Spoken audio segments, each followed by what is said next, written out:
찬양 감사합니다. 우리 찬양처럼 올 한 해 또 여러분이 기도하시고 또 응답받는 복된 한 해 되시기를 주님의 이름으로 축원드립니다. 우리 계속 창세기 말씀 살펴보고 있습니다. 우리 새벽에도 같이 말씀을 살펴보지만 창세기 앞부분에서는 이 세상이 어떻게 시작됐는지를 말씀합니다. 하나님이 이 세상을 창조하셨고 특별히 인간을 하나님의 형상대로 지으셔서 또 하나님의 통치 대행자로 우리를 삼아 주셨다는 거죠. 그러나 그들에게 있어서도 하나 하지 못하는 것이 있었습니다. 오늘 본문에 나오는 선악과를 먹지 말라라는 것이죠. 먼저 결론부터 말씀드리면 여러분, 어떤 분은 그런 얘기를 하죠. 하나님이 선악과를 안 만드셨다면 우리가 죄를 짓지 않지 않았을까? 왜 선악과를 만들어서 우리로 하여금 죄를 짓게 했는가? 이렇게 얘기를 하지만 사실 선악과는 뭐 아무 문제가 없어요. 하나님이 선악과를 주신 이유가 뭘까요? 다 할 수 있지만 한 가지 하진 못하는 것.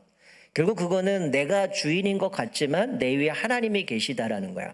내 신분을 잊지 말라는 거. 나는 피조물이고 하나님을 대신해서 에덴 동산을 다스리지만 이 모든 것을 나에게 허락하신 분은 하나님이라는 것. 즉 내가 하나님이 내 주인이심을 날마다 기억하고 인식하며 살아가도록 우리에게 어떻게 보면 가장 안전한 장치로 우리에게 선악과를 주신 거예요. 그래서 뭐 그게 어떤 열매든 그건 중요하지가 않고 우리가 하나님이 우리에게 명령하신 것, 즉 내가 최고가 아니라는 거죠. 하나님의 계심을 말씀하는 겁니다. 자, 우리 자막 보시면 2장 15절부터 17절 보면 아담에게 명령하신 하나님의 계명입니다. 여호와 하나님이 그 사람을 이끌어 에덴 동산에 두어 그것을 경작하며 지키게 하시고 여호와 하나님이 그에게 사람에게 명하여 이르시되 동산 각종 나무의 열매는 내가 임의로 먹되 선악을 알게 하는 나무의 열매는 먹지 말라. 내가 먹는 날에는 반드시 죽으리라 하시니라. 이건 하나님이 아담을 만드시고 아담에게 금하신 명령입니다. 즉 에덴 동산을 두시고 거기에 있는 동산 각종 나무는 네가 임의로 먹지만 선악을 알게 하는 나무는 먹지 말라는 거예요. 먹는 날엔 반드시 죽을 거다라고 말씀해요. 이 명령을 하실 때는 아직 하와는 하나님이 지으시지 않았기 때문에 하와는 이거를 아담을 통해서 간접적으로 이 말씀을 들었을 겁니다. 오늘 본문의 말씀은 인류의 최초로 죄가 들어오는 장면을 기록하고 있는데, 자 1절에 이렇게 말씀하죠. 뱀은 하나님이 지으신 들짐승 중에 가장 간교하다라고 말씀합니다.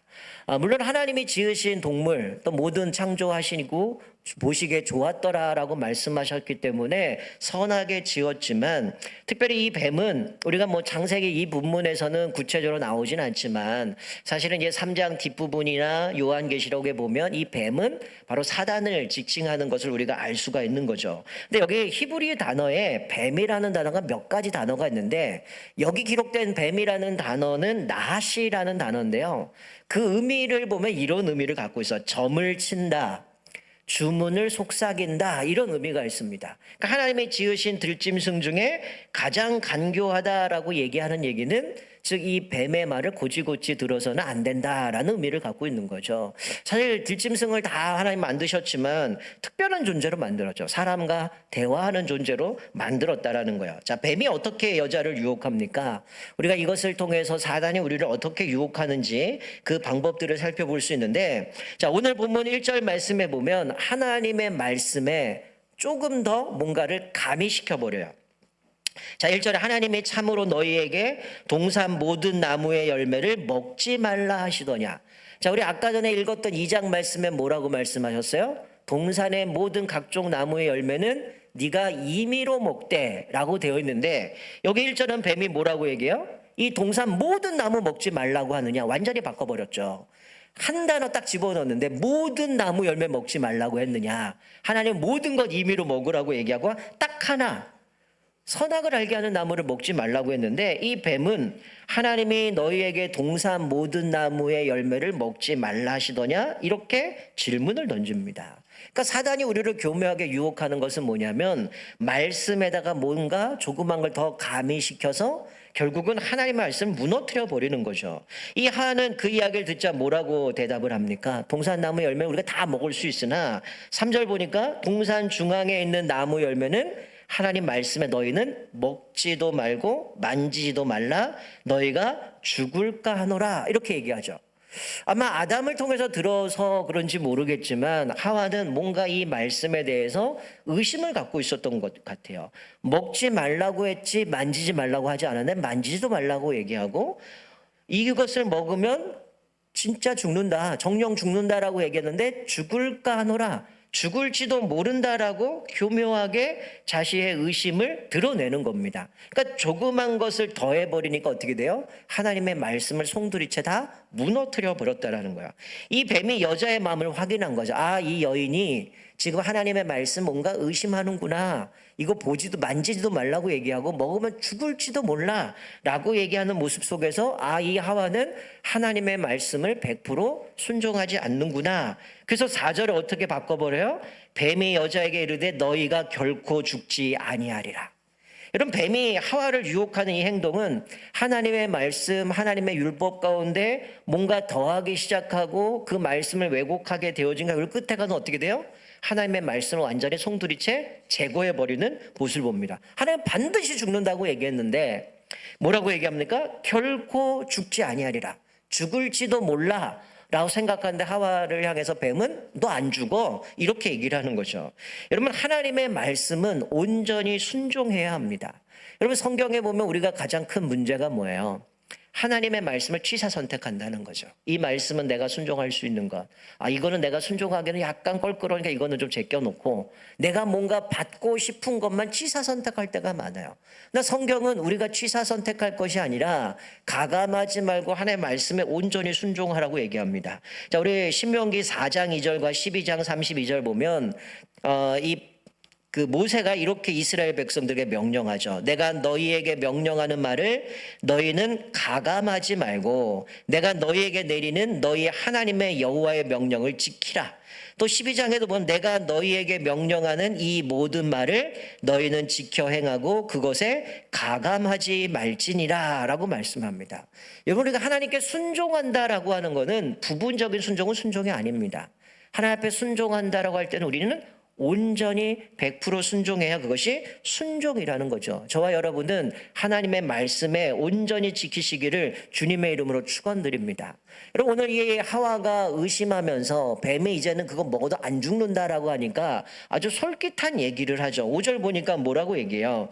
너희가 그것을 먹는 날에는 너희 눈이 밝아져 하나님과 같이 되어 선악을 알 줄 하나님이 아심이니라. 세 가지를 얘기해요. 그거 먹어도 안 죽는다는 거예요. 두 번째는 눈이 밝아진다는 거죠. 세 번째는 하나님처럼 돼서 선악을 알게 한다는 거예요. 쉬운 얘기로 무슨 얘기냐면 야, 너 그거 먹어도 안 죽어. 하나님 왜 그만 줄 알아? 너 그거 먹으면 너도 눈이 밝아져서 하나님처럼 되기 때문에 하나님이 못하게 한 거야. 그러니 이건 어떤 분으로 만드는 이기적인 분이죠. 우리가 얼마든지 이거 먹으면 하나님처럼 될 수 있는데 하나님만이 그것을 누리려고 이기적으로 의도적으로 못하도록 먹지 못하게 했다는 거야. 그러니까 마음속에 의심이 갖고 있잖아요. 죽을지도 몰라. 이런 마음을 갖고 있는데 먹어도 안 죽는다 그러고 그거 먹으면 하나님처럼 된다고 얘기하고 하나님이 이기적인 분이라 의도적으로 이걸 막았다라고 얘기하니까 어떻게 할까요? 섭섭해지기 시작하는 거죠. 여러분, 사단이 우리를 공격하는 것 중에 여러 가지 방법들이 있겠지만 지금 시대의 가장 쉬운 방법은 우리의 마음을 섭섭하게 만드는 거예요. 여러분, 이 섭섭하게 하는 게 뭡니까? 우리가 흔한 거 이런 거 아니에요? 하나님, 왜 나한테만 이런 어려움 주십니까? 하나님, 왜 나에게는 이런 어려움이 생깁니까? 하나님, 내가 이러려고 하나님 섬겼습니까? 내가 열심히 신앙생활했고 열심히 봉사했는데 왜 나에게만 이런 게 생깁니까? 하나님 앞에 섭섭한 마음이 드는 거야. 왜 그럴까요? 비교하기 시작해요. 나는 이런데 저 사람은 저렇고 나는 이렇게 열심히 했는데 저 사람이 열심히 한 것 같지도 않은데 뭔가 행복하게 살아가는 것 같고 그러면 상대적인 박탈감이 찾아오다 보니까 어떻게 해요? 불평과 원망을 낳게 되었다는 거예요. 여러분, 문제는 오늘 이 하와가 하나님의 그 말씀을 어기고 이 선악과를 먹게 되어지는데 남편에게도 줍니다. 그런데 6절을 보니까 남편도 의심하지 않고 그것을 주었을 때 먹었다라는 거야. 6절 보니까 나무를 본즉 먹음직도 하고 보암직도 하고 지혜롭게 할 만큼 탐스럽기도 한 나무처럼 보입니다. 여러분, 원래 이 선악과는 어땠을까요? 선악을 알게 하는 나무는 먹지 마라. 하나님이 이 아담에게 금하신 유일한 하나님의 명령이었어요. 그러니 그걸 볼 때만 어땠을까요? 하나님이 저거 먹지 말라 그랬어. 저거 먹으면 죽는다 그랬어. 그러니 저거는 하나님 앞에서 분명히 내가 지켜야 될 거야 생각을 했는데, 오늘 하와는 뱀이 유혹을 해서 너 그거 먹어 안 죽어. 너 하나님처럼 돼. 그 이야기를 듣고 나니까 이게 어떻게 보인 거예요? 먹음직도 하고 보암직도 하고 지혜롭게 할 만큼 탐스럽게 느꼈다는 거예요. 여러분, 만약에 이게 혐오스러워 보이고 맛없어 보이면 이거 먹었을까요? 아니에요.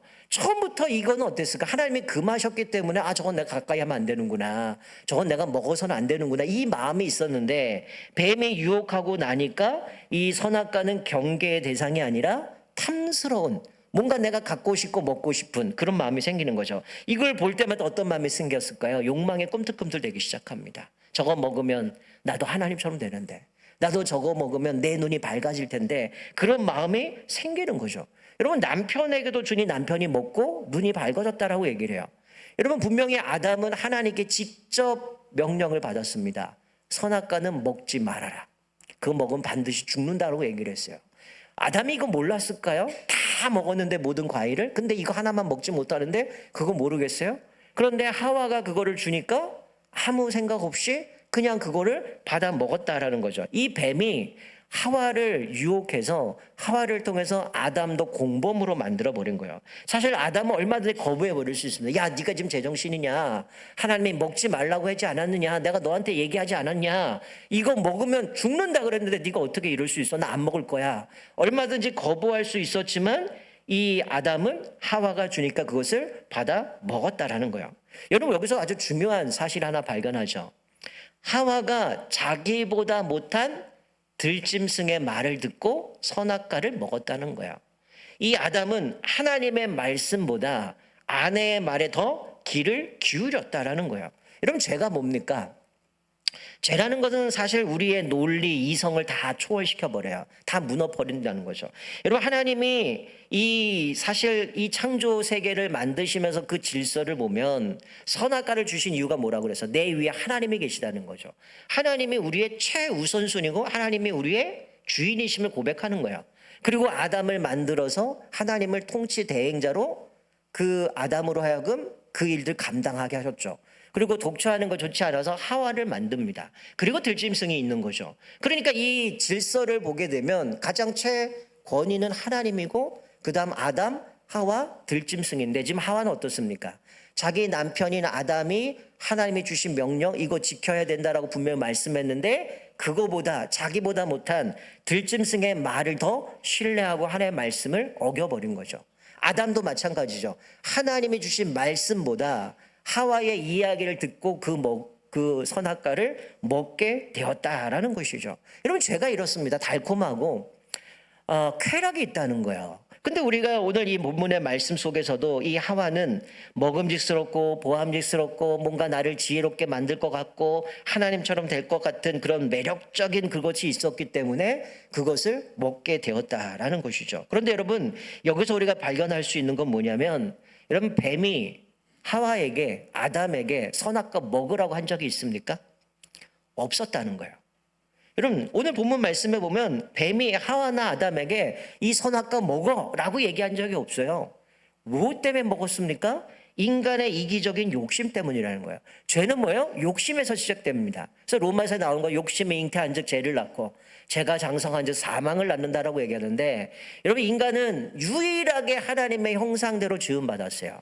그리고 우리는 하나님의 그 영광스러운 빛을 반사하며 살아다니는 존재죠. 그런데 오늘 본문 말씀에 보면 이 뱀의 유혹 가운데 내가 하나님의 형상, 그거를 완전 못하는 겁니다. 내가 하나님의 위치에 서야 되는 거죠. 나도 하나님처럼 눈이 밝아져야 되고 선악을 알게 되는 그런 모습으로 가고자 싶어하는 모습처럼 욕심과 욕망이 그 마음에 가득 차기 시작했다는 거예요.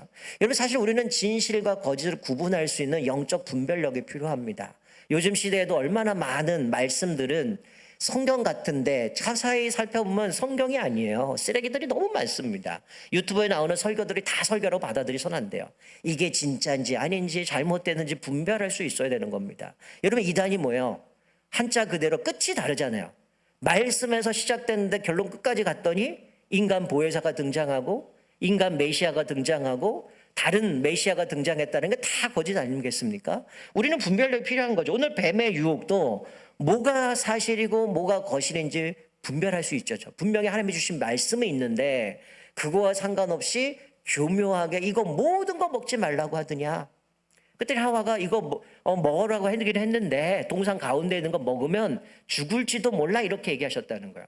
하나님은 그렇게 얘기한 적이 없거든요. 자기가 의심하고 뭔가 믿음 적으니까 그렇게 얘기했는데 결국 사단은 그거를 후벼 파고 들어가서 너 그거 먹어도 안 죽어. 너 하나님처럼 돼. 결국 그것 때문에 완전히 무너진 거 아닙니까? 인간이 이기심으로 선악과를 따먹게 된 거라는 거죠.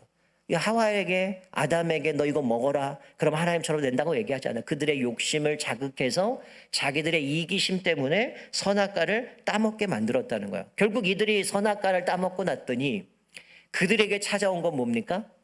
내가 하나님처럼 눈이 밝아지고 내가 하나님처럼 뭔가 이게 높은 자리에 올라가는 게 아니라 그들에게 온 거는 수치와 두려움뿐이었다라고 말씀해줘요. 7절 8절 말씀은 뭔가 자기가 다 벗은 거를 알게 되니까 무화과 나무 잎을 가지고 치마를 만들어버리죠. 그리고 하나님이 동산을 거느실 때 그 소리를 듣고 하나님의 낯을 피하여 숨었다라고 말씀합니다. 여러분, 그런데 놀라운 은혜는 이 아담과 하와를 하나님이 거기서 완전히 포기하지 않았다라는 거예요. 여러분, 제가 아까 말씀드린 것처럼 오늘 본문이 인류의 최초로 죄가 들어왔다라고 말씀했는데 그럼 뱀은 뭘까요? 여러분, 하나님이 처음에 뱀은 모든 동물을 하나님이 보시기에 좋았다라고 말씀했거든요. 근데 요한계시록에 보면 뱀, 사단이라고 얘기하거든요. 그리고 3장 뒷부분에 가게 되면 이제 이 뱀을 저주하면서 여자의 후손과 뱀의 후손 싸우는 모습들 가운데 메시아에 대한 약속을 주시거든요. 그러면 이 뱀은 어떻게 된 걸까요? 분명히 인류의 죄는 아담과 하와가 선악과를 따먹어 시작이 되어졌는데 사실 성경 전체 66권을 살펴보면 이 뱀은 타락한 천사입니다. 원래 천사는 하나님이 지으신 피조물 중에 하나입니다. 그 피조물은 하나님을 찬양하고 예배하는 존재로 세웠는데 유다서에 보면 그 천사가 자기 주의를 벗어나서 타락했다라고 얘기해요. 그것이 바로 우리가 이해하는 마귀들이라는 거죠. 이 타락한 천사들이라는 거죠. 바로 그 타락한 천사가 교묘하게 이제 하와를 유혹하고 있는 모습을 보게 되는데 우리 중요한 거는 뭡니까? 아담과 하와는 타락했어요. 하나님의 말씀에 순종하지 않았습니다. 그래서 죄가 들어왔습니다. 그런데 오늘 읽은 뒷부분에 보면 에덴 동산 쫓겨날 때 하나님이 그들에게 뭘 지어주셔요? 가죽옷을 지어주셔요. 이건 그전까지는 살인이라는 게 없잖아요. 하나님께서 나중에 이제 노아 홍수 이후에나 인간이 동물을 먹을 수 있도록 육식을 허용하지 그전까지는 없었거든요. 근데 아담과 하와가 에덴에서 쫓겨날 때 가죽옷을 입혀주셨다라는 얘기는 희생을 이야기합니다. 바로 그것은 어린 양 예수를 상징하고 예수님의 십자가를 구속의 은혜를 이야기해 주시는데 중요한 거는 천사가 타락했을 때 천사의 구원에 대해서 말씀하지 않아요. 오직 하나님의 형상대로 지은 인간에게만 하나님의 그들을 향한 구원을 하나님이 예배해 놓으셨다라고 말씀하는 거죠. 사랑하는 성도 여러분, 우리가 오늘 말씀 보면서 사실 우리들의 모습에서 의도적으로 내가 하나님처럼 돼야지 하는 사람은 없습니다. 여기 앉아 계신 분 중에 나 오늘부터 하나님처럼 돼야지. 그래서 내가 하나님 말씀 어기고 내 멋대로 살아 이런 사람이 있어요? 없을 겁니다. 그건 아마 불신자들은 그렇게 살겠죠. 그러나 우리가 이 하나님처럼 되려고 하진 않지만 그 전 단계가 있습니다. 그게 뭔 줄 아십니까? 남들처럼이라는 거예요. 내가 남들처럼 되고 싶어 하는 거죠. 남들처럼 더 가져야 되고 남들처럼 더 높은 지위 가져야 되고 남들처럼 많은 것들을 더 가져야 되는 거예요. 나보다 뭔가 누군가가 더 좋은 일이 있으면 정당적인 행위를 통해서 얻어졌음에도 한번 비꼬아서 입 나쁘게 얘기해요. 왜 그럴까요? 내가 자꾸만 그 사람과 비교하는 겁니다. 남들처럼. 여러분, 왜 그럴까요? 남들처럼이라고 하는 거는 결국은 하나님의 은혜를 망각하는 겁니다. 자꾸 비교하는 거죠. 하나님, 나는 이렇게 믿음으로 살았는데 왜 난 이거밖에 안 됩니까? 근데 쟤는 믿음 생활 제대로 안 하는 것 같고 그냥 엉망으로 사는데도 하는 것마다 잘 됩디다.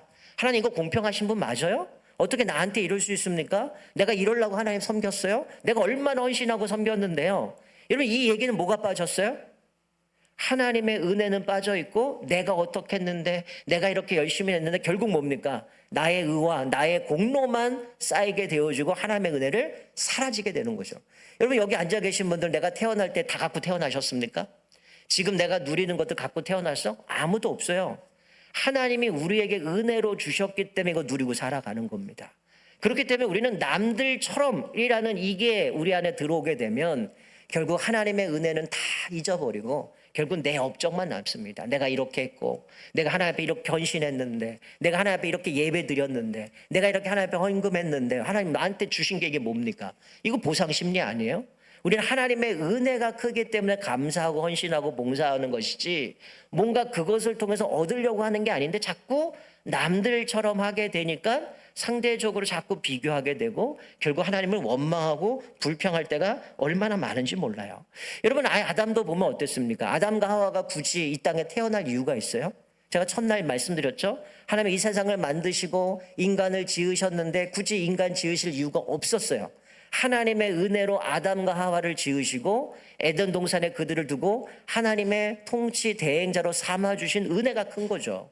그리고 에덴 동산에 있는 모든 동물들 이름 다 줘줬고 자기가 모든 각종 열매들 다 먹을 수 있었고 딱 한 가지 선악과만 먹지 말라고 했어요. 여러분, 이 정도 다 가졌다면 그걸 감사해야 되는 거 아닙니까?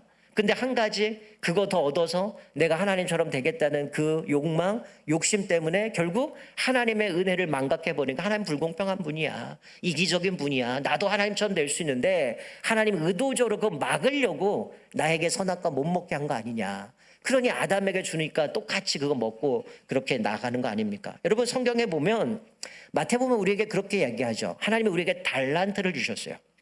어떤 사람에게는 5달란트, 어떤 사람은 2달란트, 어떤 사람은 1달란트를 주셨어요. 여러분, 근데 가장 중요한 건 뭐예요? 5달란트냐 2달란트냐 1달란트 별로 안 중요합니다. 뭐가 중요합니까? 각각의 분량대로 주셨다는 거예요. 여러분, 남들처럼은 뭡니까? 하나님 왜 나는 2개밖에 안 줍니까?